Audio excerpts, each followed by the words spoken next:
whatever you're suffering is no one's fault. It's your fault. You cannot experience what you did not collect. You cannot experience what you did not do.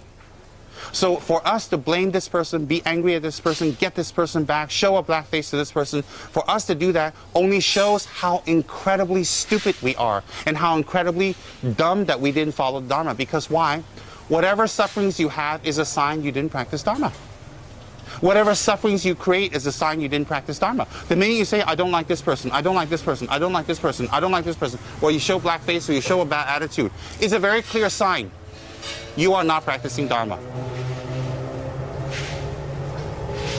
Very clear sign. So what's the karma for that?